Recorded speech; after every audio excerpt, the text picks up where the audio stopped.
हे पहा की आपल्या शहरामध्ये महत्वाचे हेड्समध्ये गुन्ह्यामध्ये घट झालेली आहे प्रामुख्याने.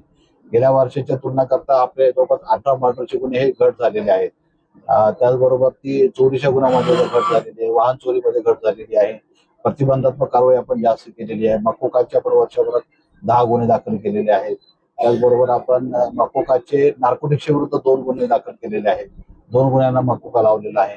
एमपीडीए मोठ्या प्रमाणावरती केलेली आहेत. एमपीडीए मधले आपण आरोपीने डिटेन्शन करता शहरात न ठेवता आपण अकोला, नागपूर, चंद्रपूर आणि राज्यात इतर भागात पाठवलेला आहे. त्यामुळे निश्चितच त्याचा परिणाम झालेला आहे.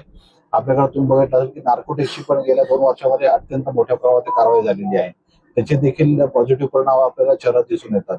नार्कोटिक्सची अवेलेबिलिटी शहरामध्ये नाहीये. ह्या 2-3 पोलीस स्टेशनमध्ये ज्या काही घटना झालेल्या आहेत त्या सर्वसाधारणतः या महिन्यात 1.5 महिन्यातल्या आहेत. त्याच्यामुळं काही गुन्ह्यामध्ये वाढ झाली असं काही म्हणता येणार नाही. आणि जे काही गुन्हे घडलेले आहेत त्याच्यामध्ये सर्व आरोपी अटक केलेले आहेत आणि त्या सगळ्या आरोपींना आम्ही काही एका गुन्ह्यामध्ये आम्ही कोंडिक नगरच्या मकोकाचे पण सेक्शन्स लावलेले आहेत.